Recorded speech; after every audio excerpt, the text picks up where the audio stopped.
Hoje eu gostaria de conversar com vocês sobre a implantação ectópica. Para isso, inicialmente eu gostaria de mostrar um modelo em que uma implantação normal ocorre.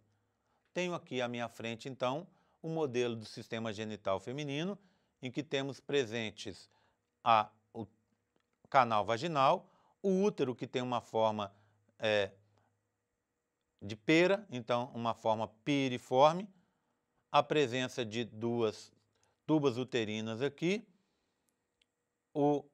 a gônada feminina de um lado e do outro, né, os ovários, sendo abraçados pelas fímbrias presentes na região distal dessas tubas uterinas, chamadas de infundíbulo. Bem, o que se espera normalmente é que a implantação ocorra nessa parte mais alargada do útero, o terço superior dele, em que você tem parte do corpo e parte do fundo uterino. Entretanto,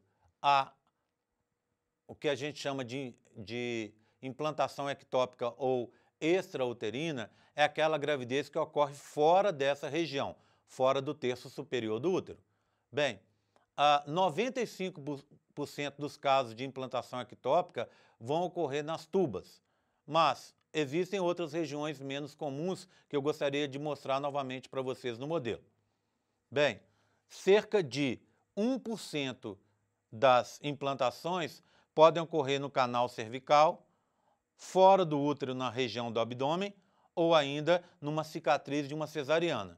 E 3% das implantações podem ocorrer nos ovários. Bem, os avanços no diagnóstico, principalmente radioimunoensaio para beta-HCG e ultrassonografia transvaginal, têm evitado maiores complicações resultantes do processo de gravidez ectópica. Contudo, há ainda bastante controvérsia sobre o número de casos de implantações ectópicas. Alguns levantamentos dizem que em torno de 6 a 20% de casos são observados a cada 1.000 gestações. Entretanto, nos Estados Unidos, há levantamentos que indicam que ocorrem entre 1,3 a 2% das gestações. Bem, o que é certo é que nas últimas décadas esse número praticamente quadruplicou.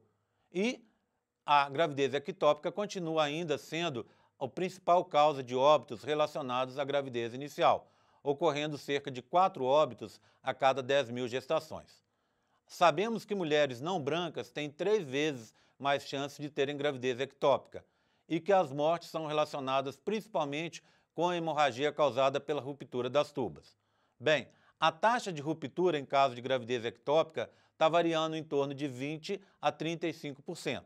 Rupturas na região do istmo e ampola ocorrem mais frequentemente no início da gravidez. Já rupturas na região intersticial, na ligação entre o útero e a tuba, ocorrem normalmente numa fase posterior. Essas rupturas podem ser espontâneas ou causadas por traumas, inclusive por relações sexuais.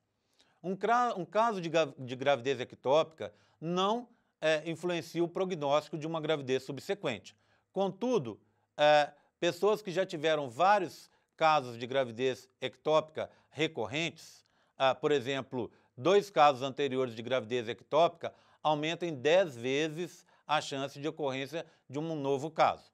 O que nós temos de sintoma nessa gravidez ectópica? Normalmente, ausência de menstruação, amenorreia, com sangramento vaginal, dor na região posterior das costas, vertigem e dor abdominal no local afetado. Contudo, esses sinais podem ser pouco evidentes e mesmo não observados em algumas pacientes. Níveis séricos elevados de beta-HCG, indução de ovulação e não utilização de métodos contraceptivos aumentam as chances de ruptura tubária. Níveis maiores de beta-HCG podem causar sangramentos vaginais e uma reação inflamatória, que é um processo mais perigoso por não ser detectado por pacientes. Bem, quais são os fatores que contribuem para essa gravidez ectópica?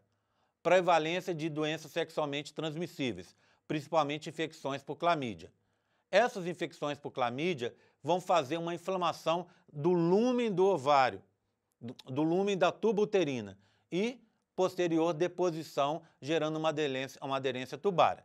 Essa inflamação na tuba vai causar um retardo na descida do embrião e fornecer, ao mesmo tempo, uma sinalização para a implantação no interior da tuba.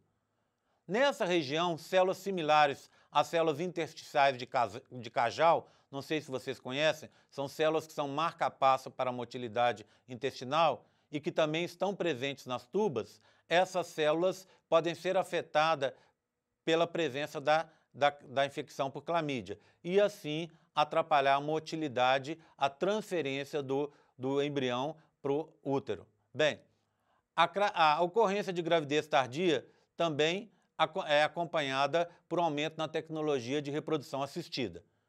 Mulheres com 35 anos, de 35 a 44 anos, têm um risco 3 vezes maior de gravidez ectópica. Isso normalmente, muito provavelmente devido a alterações hormonais no período. Mas casos de reprodução assistida têm elevado risco de gravidez ectópica a patamares em torno de 4%. Esses aumentos são ainda desconhecidos, mas provavelmente estão relacionados com uma proteína de adesão celular denominada E-caderina, que aumenta os níveis durante o processo de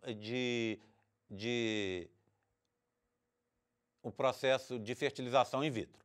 Bem, a utilização de alguns métodos contraceptivos também podem aumentar a chance de gravidez ectópica. Uma delas é a utilização do DIU, o dispositivo intrauterino, e a ocorrência de laqueadura tubária mal feita. Na realidade, todos os métodos contraceptivos reduzem a taxa de gravidez e, assim, obviamente, de gravidez ectópica.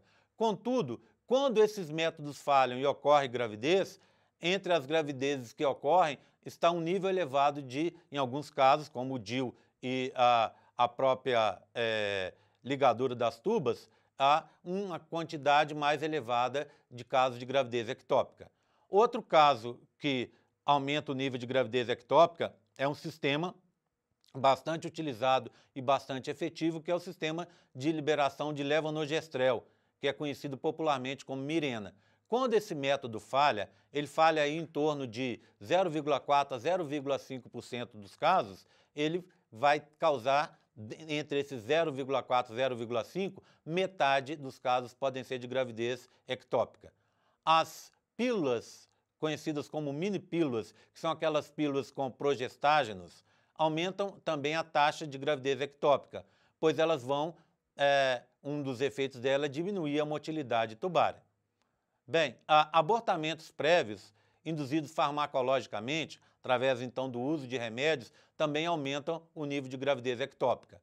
Um outro tópico importante que eu gostaria de enfatizar bastante aqui é o tabagismo. O uso de pelo menos um maço de cigarro ao dia aumenta de 3 a 4 vezes a chance de ocorrência de gravidez ectópica. Provavelmente porque ele altera a captação desse complexo cúmulus ovócito 2 e o transporte do embrião, afetando isso através de uma diminuição da função dos cílios e da contração da musculatura lisa do útero. Bem, a exposição à nicotina do cigarro também afeta a sinalização de receptores endocannabinoides associados com a motilidade tubária. Bem, cigarro, péssima escolha, principalmente em se tratando da parte reprodutiva. Não é necessário nem falar dos outros males que o cigarro faz, mas ele também tem um efeito terrível na nossa parte reprodutiva. Bem, agradeço pela atenção, muito obrigado e até a próxima, pessoal!